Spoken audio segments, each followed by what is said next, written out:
All right, everybody. Welcome to the Hoops Rehab Show on a Tuesday night. Eric, how you doing? It is a Tuesday night. Doing pretty good, man. How about yourself? Some interesting news in the NBA. Woke up to some news for sure. Woke up to some crazy news, but I guess those fired Nico chants were enough for the owner that he actually fired Nico. I laugh, but it's just pretty crazy. Yeah, it's been one hell of a, what is that, 9 months now since the Luka trade. So interesting stuff there, to say the least. Yeah.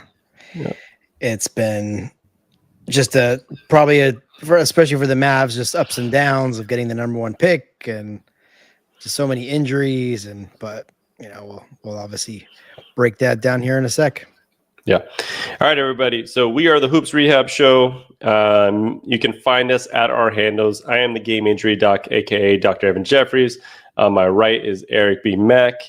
Our YouTube page, please hit that subscribe button if you are in the live right now.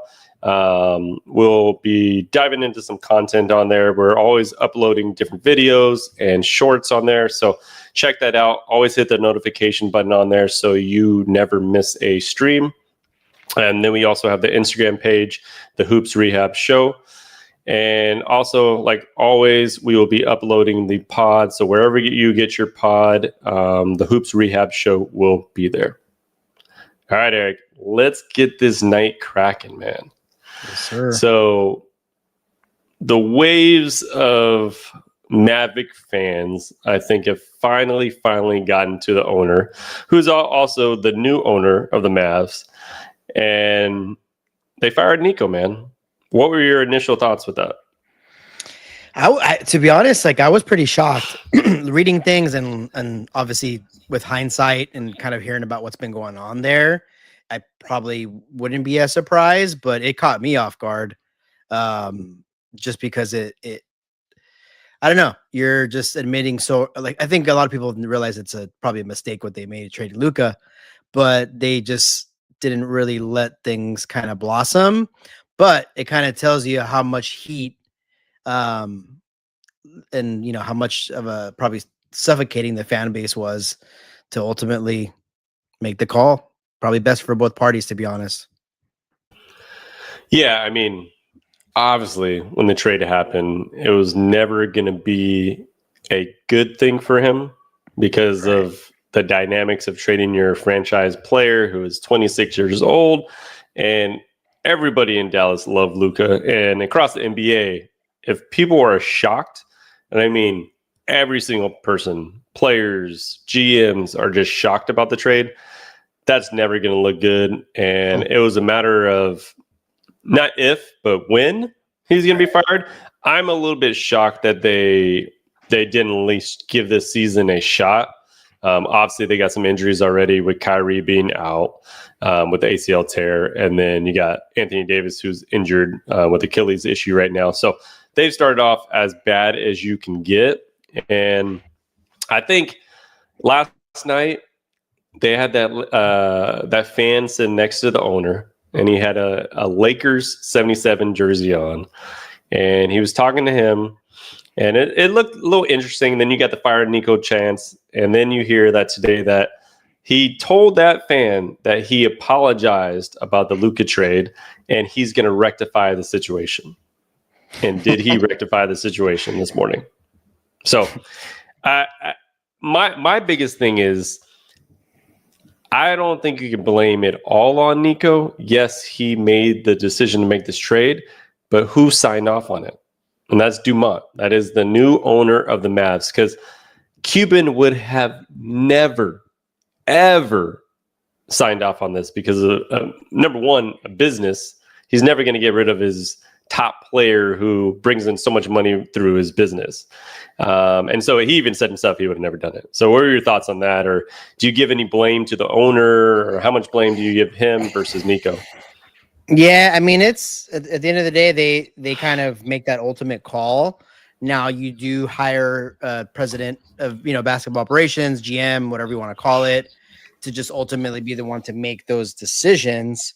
And so, Nico probably, I don't know how the conversation went, but he must have sold them on it. Or was it the other way around where it's like, hey, like we're going to have to pay, him obviously big money. We feel like we've kind of hit, we went to the finals and maybe that was our peak or what have you. Right. And so, regardless of that though, yeah, I think it's kind of a cop out a little bit. But it was just so inevitable. It's just that I don't know. I mean, coming into the season, there was a great chance Kyrie Irving was not going to play.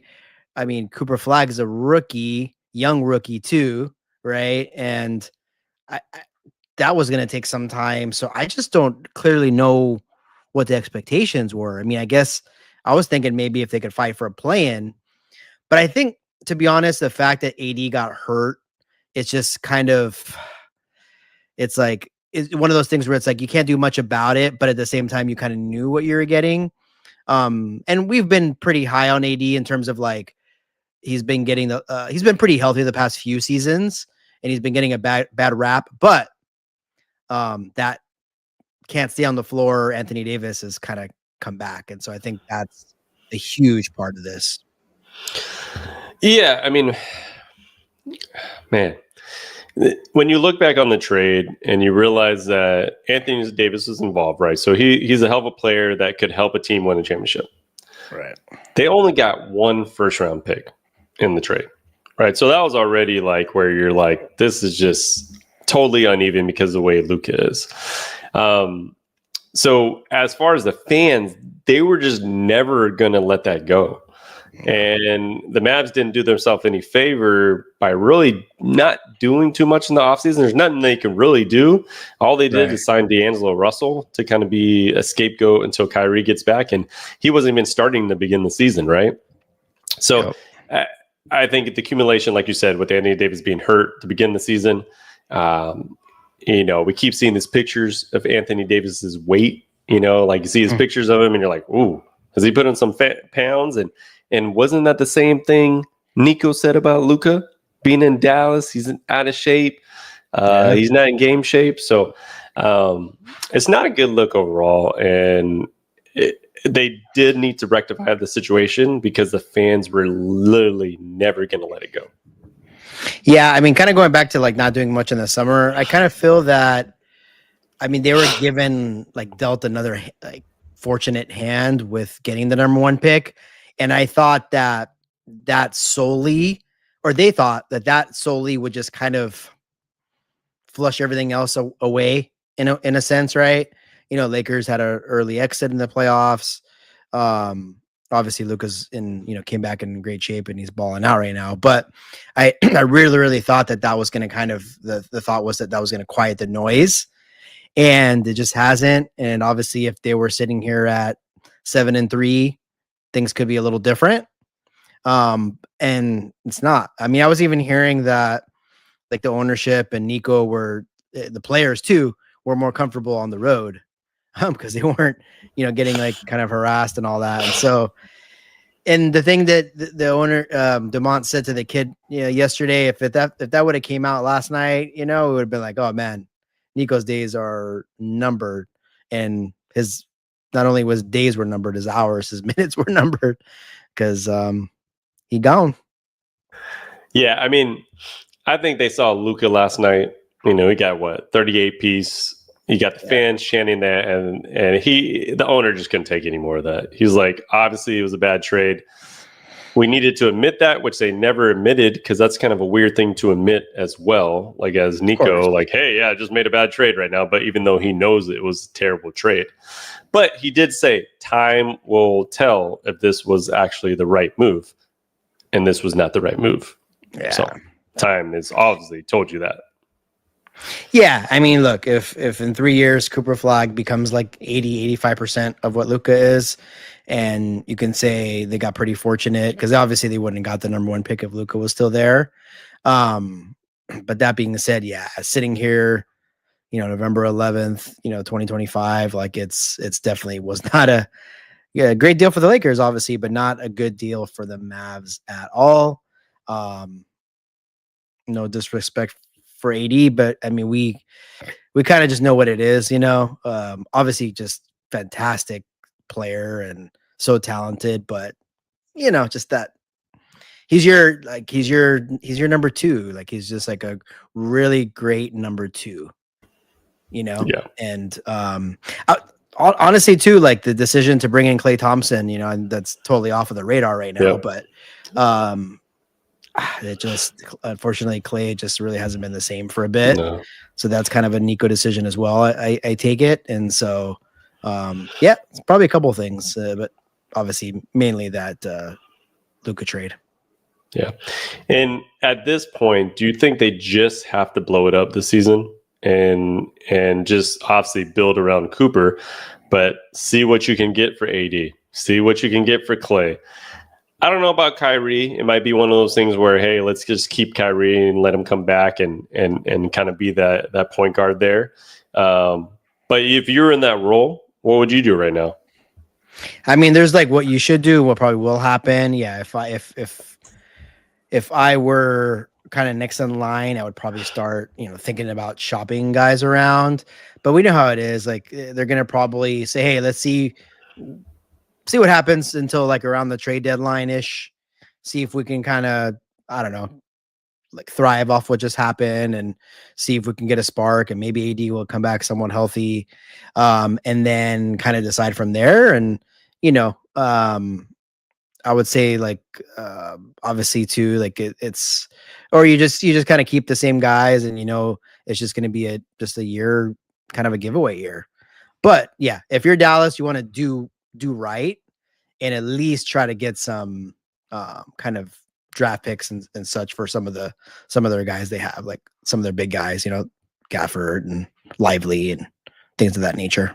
It's going to be hard to remove AD is what I'm kind of trying to say, I believe. Yeah. I mean, and with the play in, you're kind of always in striking distance, even being a terrible team, to that 10th seed and stuff like that. So they can cling on, and then maybe Kyrie comes back towards the end of the year, or maybe this just at least helps remove the tension, and then they actually can play basketball with all this stuff not hovering around them. Yeah. But I also think that Nico is relieved. And sometimes I wonder, did he want to get fired? Did you make this trade to just get fired? Because I remember hearing some rumors about how, like, after this trade went through, is he doesn't really want to be there.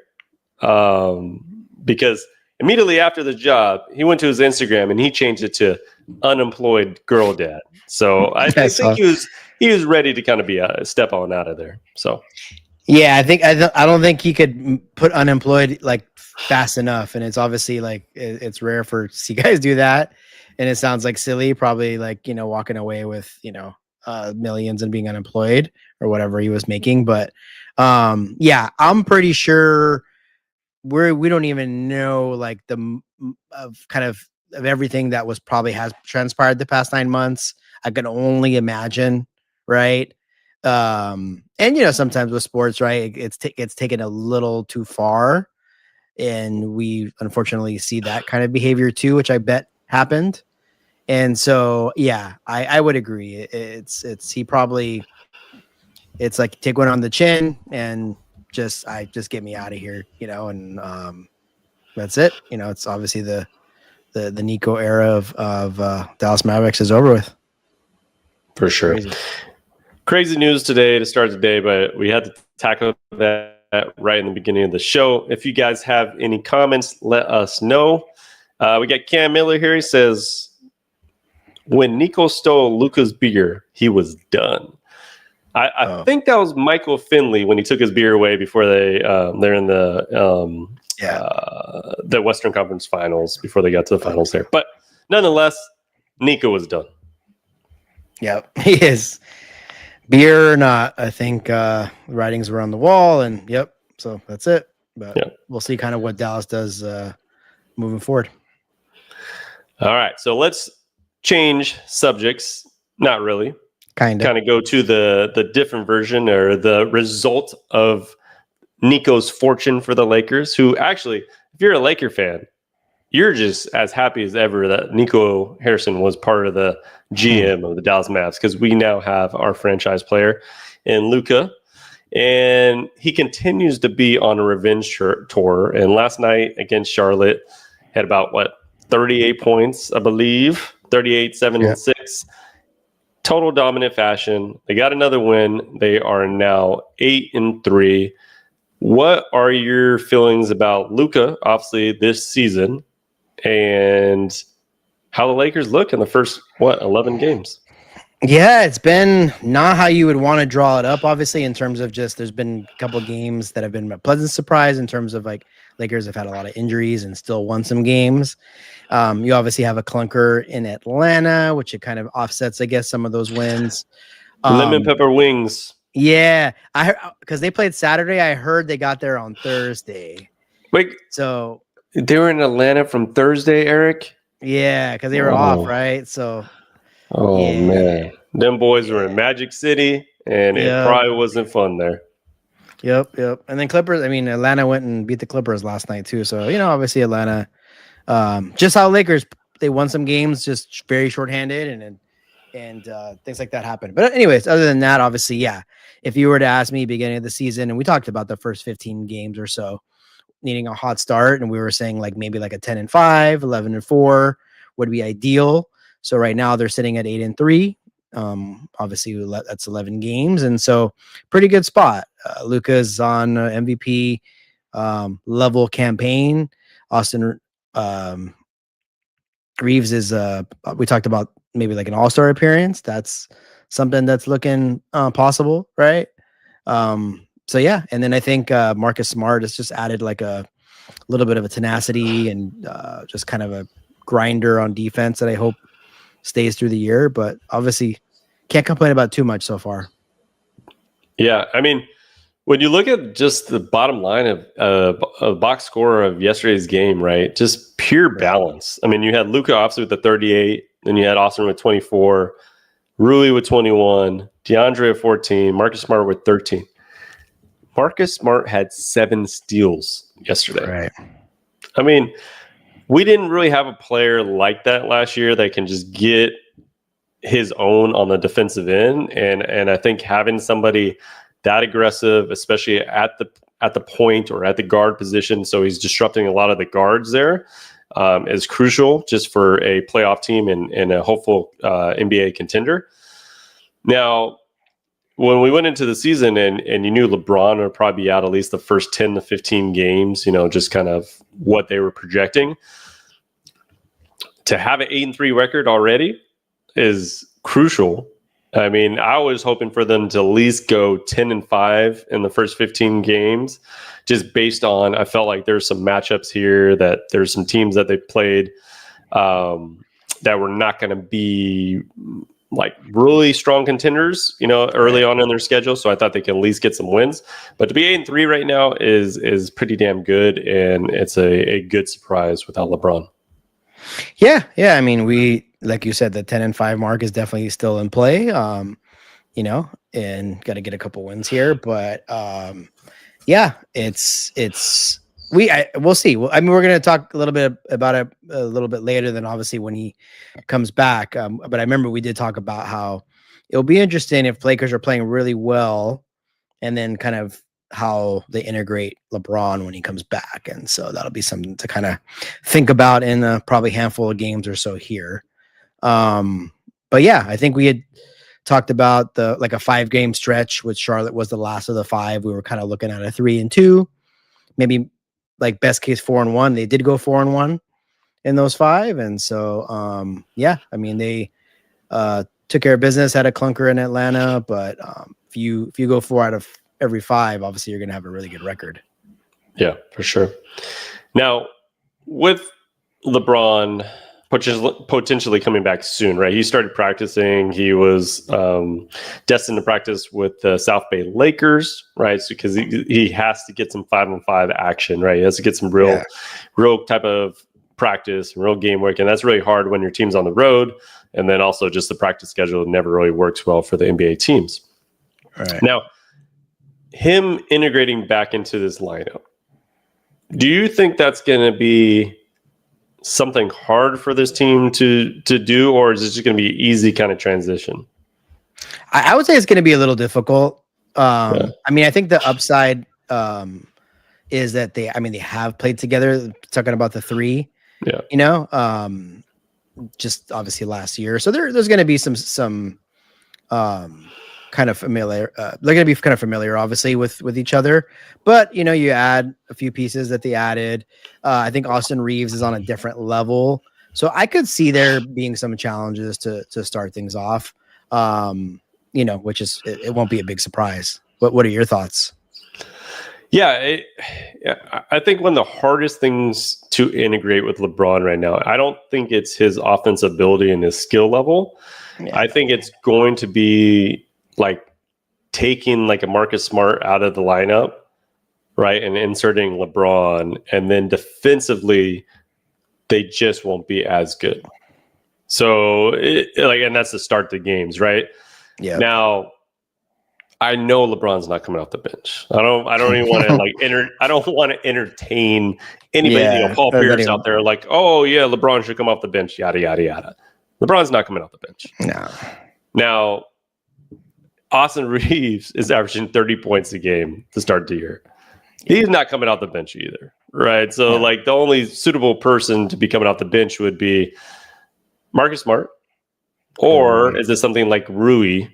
Yeah, who's playing well offensively, but is that somebody that you would maybe say, hey, if we bring him off the bench, that's a better fit with LeBron going to slide into that 4, and then at least keeping Marcus Smart in there to really hound some of these guards, especially some of these guards that we have in the West. What are your thoughts? Yeah. You kind of lose obviously like that, like just to start the game off, just setting the tone versus kind of like coming in like a microwave, right? Where you, which happens. People come in and they cause havoc, and that's something he could still do. But yeah, that it's very true. It's just it could be Rui. It's just one of those things you're going to just have to figure out. And then I'm just wondering, like obviously LeBron's like, I'm never going to really question him being in shape and things like that, but I imagine he'll be, a little winded, right? Hasn't really played at a high level, was out since before training camp. And so things like that is just going to take a bit. And so luckily they do have time, right? And so hopefully it's a seamless transition. That'd be awesome. But I just got a feeling, I don't know if it'll be like the wins and losses that kind of tell us that, but maybe just the type of games and type of style they play when he comes back. Yeah, and I also think he's going to be on a total different minute restriction to start off, because like when he's come back in the past from injury, it's usually like, hey, he's on a restriction. It's 28 to 32 minutes. He's out of that restriction in like 2 or 3 games. Yeah. I don't think this is going to be the case this time around, because he's dealing with the nerve injury. He's dealing with the sciatic, something that he's never really had to deal with. And I think they're really going to have to be really slow and cautious about how many minutes he can actually play. So you're looking at even, I think, to be honest, he'll be starting somewhere between that 20 and 25 minutes, and then gradually building that up over like a period of month or 2. Like not like the usual, a couple games, he'll be back to playing 40 minutes a game or something like that. Like what the heck? I honestly think it's going to be in that range from 20 to 25, then go from 25 to 30, and then from 30 to 35, and kind of stay around there for the season, right? Until he needs to build up for the playoffs. So I think they're going to be really cautious as far as what the minutes are. So I think that could be a good thing, right? You can allow Austin Reeves to make this leap that he's making this year, while integrating LeBron back into the lineup and being able to interchange those 3 players who obviously have to have the ball in their hands to make things work.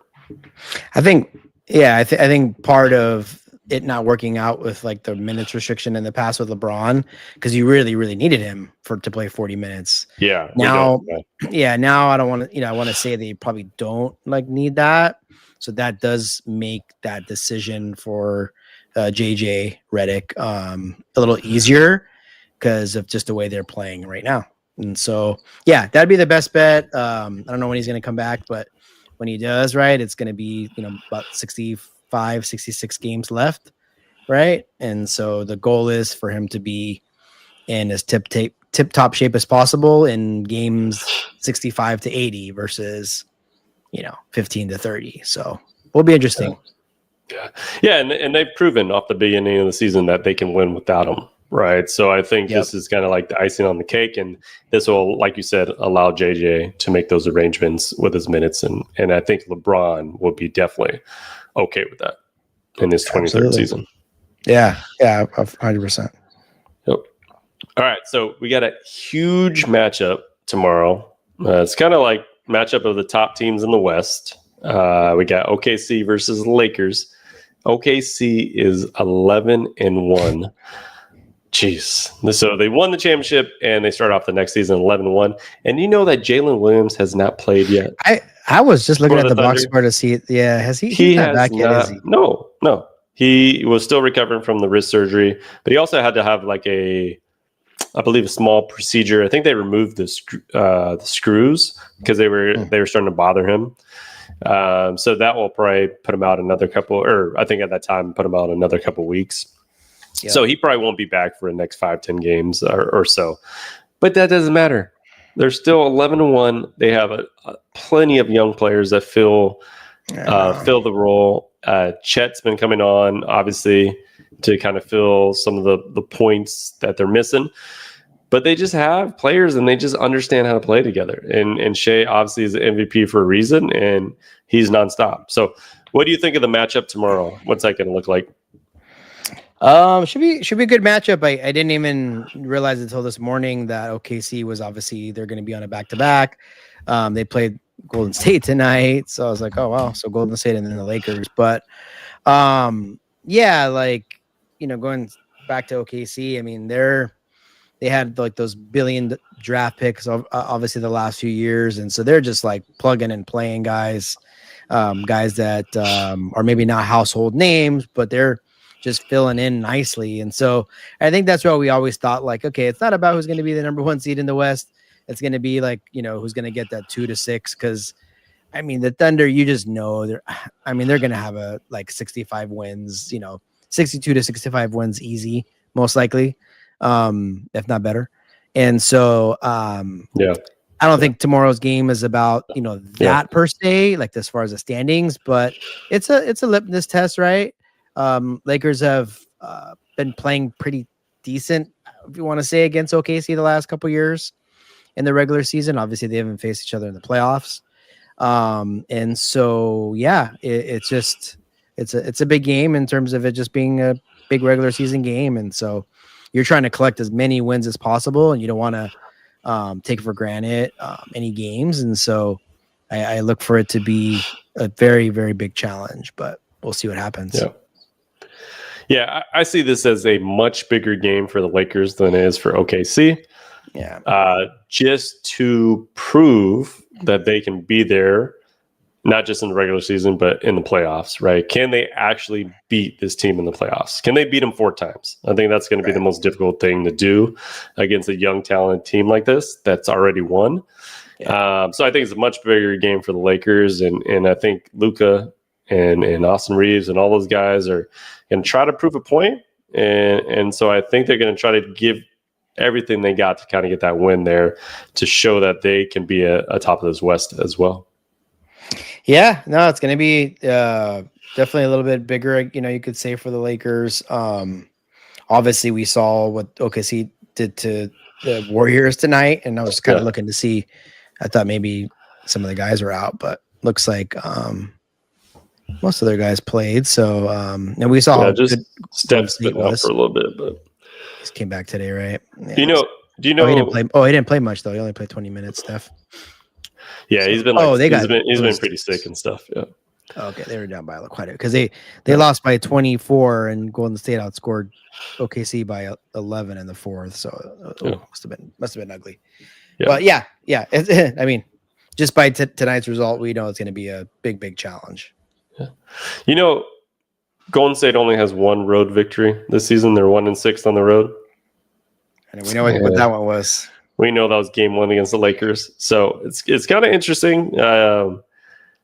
Golden State has been a similar team the last couple of years.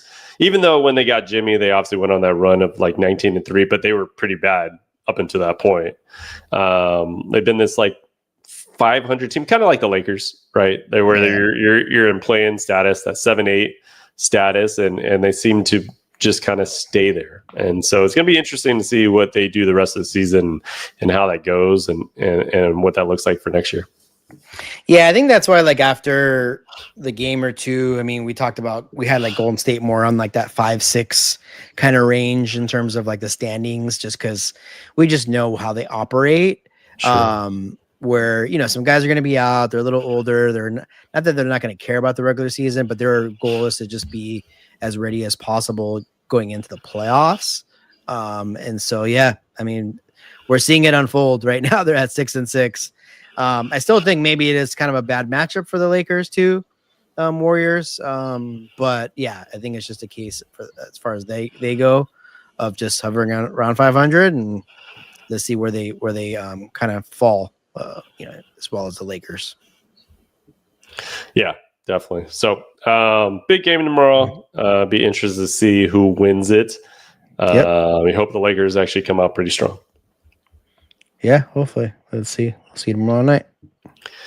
All right, so let's get to the Eastern Conference and Detroit basketball. Who's leading the Eastern Conference, Eric? The Detroit Pistons at 9-2. 9-2. Picking up where they, you know, left off a little bit last year. Yep. Cade is balling. Obviously had 45 the other night, 46, but on, I believe, how many field goal attempts? I think it was 45 field goal attempts.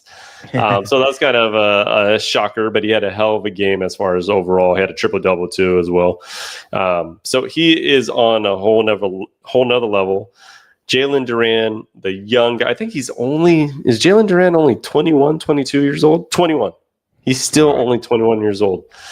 He's playing really well this year, averaging 19 and 12. So they've got something going on. They have continued from where they left off against the Knicks in that first round playoff matchup, and I think they're going to be sticking around. I don't think they are a little bit of a myth of a team. I think they are a serious team. Yeah, I do think they will be obviously a top 3 seed, and be interesting to see where they kind of land by the end of the season.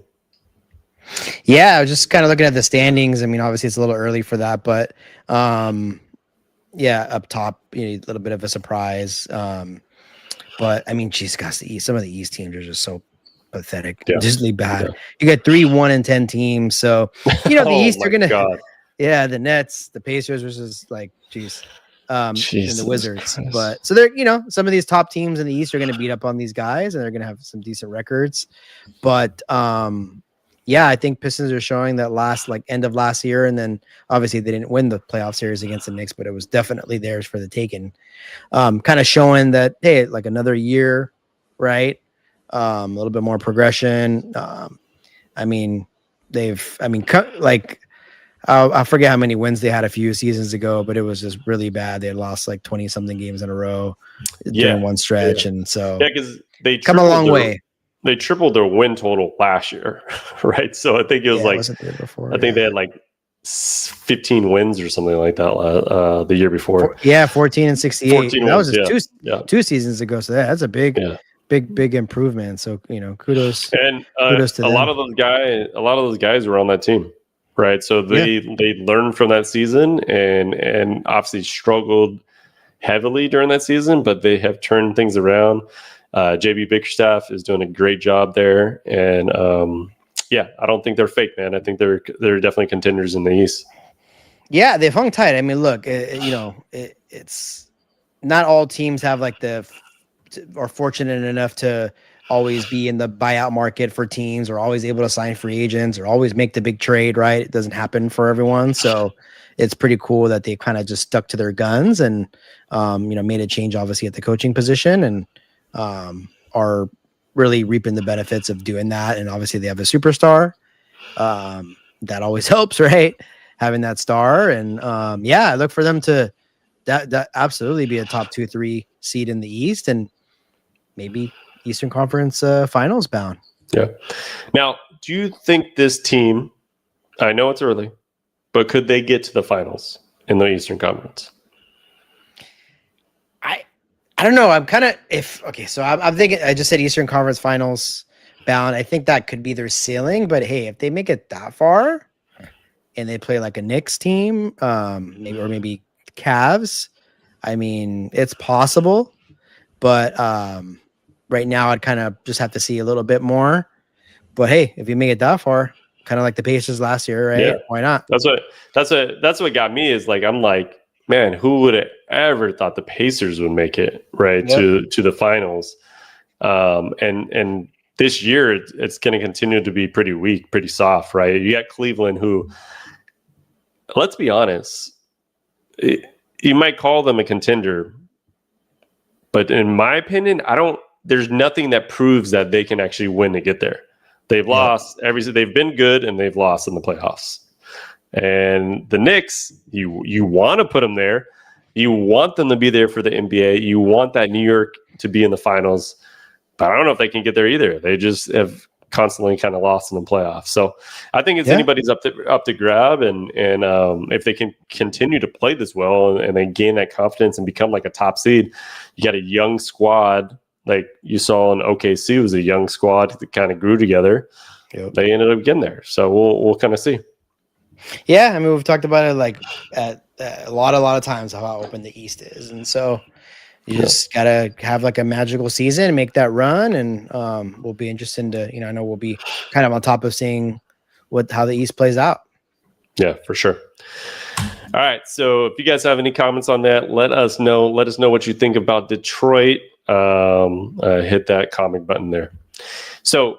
Lastly, I wanted to get to some injuries around the league that kind of happened over the last couple of days, but just kind of cover. Number one, Joel Embiid. I feel like, unfortunately, we're always talking about him. There's something going on with his knees, and unfortunately, this time it's the right knee, which is not the surgically repaired knee.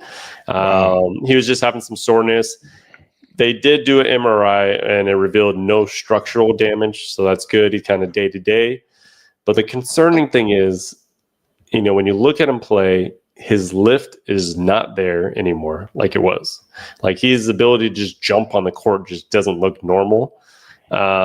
He's obviously only playing like low 20 minutes per game, so he's averaging only 19 points, right? So I'm concerned on what this looks like moving forward in the season. He's obviously not playing back-to-backs. He's playing very limited minutes. Even with those limited minutes, his other knee has flared up and is irritating him. So do you think Joel Embiid is going to be able to make it out of the season? And twofold, do you think his career is in jeopardy? Yeah, I mean, it's... Like I'm assuming the maybe the knee's kind of overcompensating for his other knee, and that just probably I assume happens. And so there's just been, in our time watching basketball, right? There's just been some really, really talented, really, really good players that have just had bad knees and just bad injuries to your kind of lower half, and it's just basically ended their career, so to speak. So I hope we can get through this season. It's still early on, and we're already talking about it. I guess it's a good sign that it's not his other knee, perhaps. I mean, his knee that it's been hampering him. But it's going to be tough for me to say that he's going to make it through the season, to be honest. Yeah, I'm just worried long term, right? Like, yes, we can piecemeal this season together with him playing partial minutes and then kind of not playing back-to-backs, but what's this going to look like next year? Like, is he going to be able to be the same Joel Embiid, the MVP level? I don't know. And it's not like something you can just be like, hey, let's get some new knees and let him play. This is what he's dealt with. This is what his knees have given him lately. And yes, could he lose some weight maybe, and that would help a little bit? I'm not sure if that's going to fully allow him to get back to the same MVP level. Yeah, I think part of it is like his stature, right? His like physically and just the type of player he is. Because we've seen like opposite sides, like you see like which are two like totally different types of players, but like a Brandon Roy, right, from Portland, who just had bad knees and just it ended his career. Yeah. Or you have like Grant Hill, who was just hindered by injuries, but he had a really good, second half to his career. And so, but just different, right? Grant Hill was just the ultimate role player, great defensively towards the end. And so there have players that have been that way, but yeah, like the MVP level, leading a team to the, finals, being the number one guy. It's just going to be tough to see that for just year after year after year. Could catch lightning in a bottle this year, hopefully, and maybe they make a run and that'll be that. But yeah, I would be concerned long term as well. Yeah, it sucks to see. You're hoping that, something can come out of this and he'll be able to get through. But it's always hard to do that during the season when he starts to have soreness or he starts to have irritation, right? It's not like, hey, let's go get some stem cell or some PRP or something like that. That's going to put him out 6 weeks, right? Just to do something like that. So you're hoping that he could just make it through the season and play in a limited fashion and then hopefully get a full off season like we kind of talked about the first time we talked about Joel, a full off season where he doesn't have to have surgery. He could just focus on his body and then he can come back next season, hopefully stronger. So that's the goal and that's the hope there.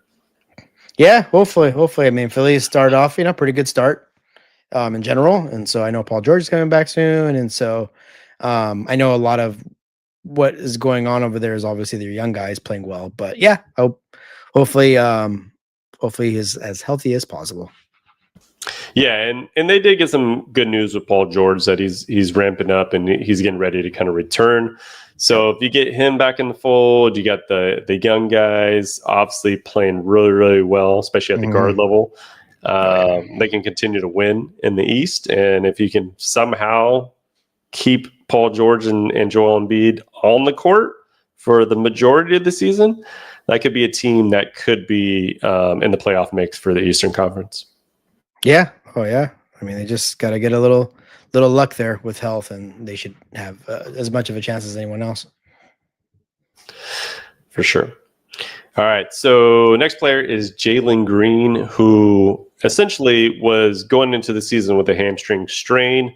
He was out the first, I believe, like 8 games or so, and he came back for 1 game. In the second game, he went out of the game with a hamstring injury. It is now revealed that he will be out for 4 to 6 weeks, or at least 4 to 6 weeks. So he'll be reevaluated in 4 to 6 weeks, which means that he has a grade 2 hamstring strain, which is a partial tear. So he probably turned his mild strain into a pretty moderate to severe strain there. So we're probably not going to see him back in all likelihood for at least the next 6 to 8 weeks there.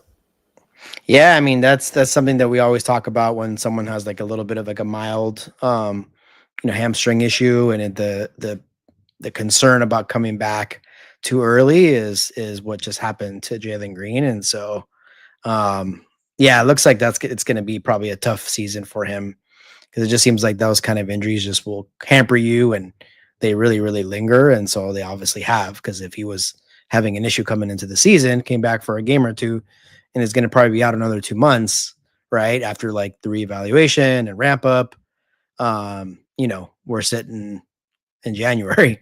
So, but yeah, hopefully they're just being super cautious, I guess you could say. Yeah.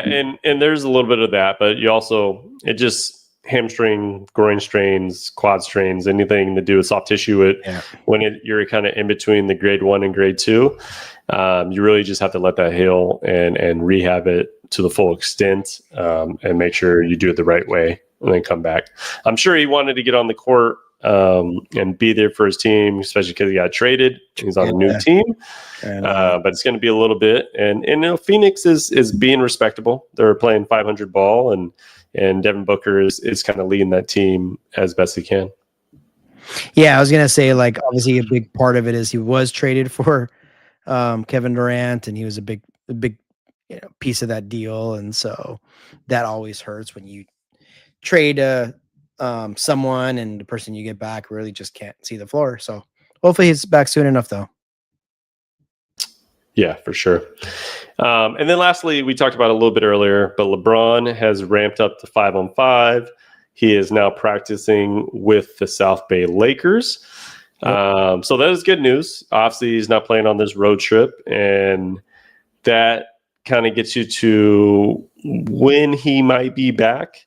I think they haven't said anything official, but when you kind of look at the schedule and kind of get a little idea of possibly, you're looking at maybe that 11-18 game against the Utah Jazz. I believe they play them back-to-back. So they play them the 18th and then play them on the 23rd.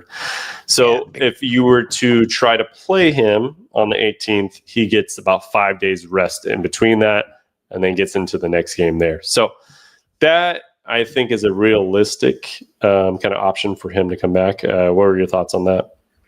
Yeah, I mean, we were looking at the schedule. We're pretty much in line with what we were talking about. Like, it's going to be 14, 15 games. And we looked at where that stretch where they do play Utah twice and then they have that break in between the two games. And is that a time that you bring him back? That was just definitely a thought. You can get some, probably, I'm assuming, some good practice time, during that stretch. And so, we'll just see if it's going to be, which Utah game it's going to be is what I'm kind of curious to see. I'm assuming it's going to be one of those two. Do you wait, all the way till Sunday the 23rd? That's like obviously a little under 2 weeks away. Or do you let him play and then have like a good amount of rest in between the next game? So I think it all just depends, right, on how he looks. Yeah. As long as he's practicing well and he's not having any issues with that, I think probably the smartest option is to play him like in a limited fashion on the 18th, see how his body actually responded, because then you get about 5 days and then be able to play him on the 23rd. Because essentially on that 23rd, then you're playing, 23rd, 25th, 28th, 30th, the 1st, 4th, like it gets into the whole cycle of the NBA. Yeah. So, when we first originally talked about this before the even season started, that was our target date, was one of those Utah Jazz games. And I think we're pretty on target with that. Yeah. It seems like it's going to be, I think the next back-to-back they have is like not till December 4th and 5th. And then they have a little break there for the, maybe not a break. Maybe they're going to be going to Vegas for the NBA Cup. But trying to become NBA Cup champions again. Yeah, but maybe I'd rather have them a couple of days off. But for sure. Yeah. Anywho, but yeah, we'll see. Yeah, it's like we said, kind of projected as one of those Utah games, and we'll obviously see when he comes back. Yeah, definitely. So encouraging news on that front for the Lakers and LeBron. Yep. We'll see pretty soon here how they're going to gel. Yeah, definitely. All right, Eric. So before we get out of here, you got any last little comments there? Anything we forgot on the show tonight? Not forgot. Just excited for tomorrow's game at OKC. Just to see how well they do, and it's going to be a big test early on here. Yeah, definitely. I'm excited for the game and excited for eventually LeBron to get back. Yes, sir. All right, guys. So we are out of here. We will see you soon to recap some of the Laker games and also everything around the NBA. But until then, the Hoops Rehab Show is out. Peace out, guys. Peace out.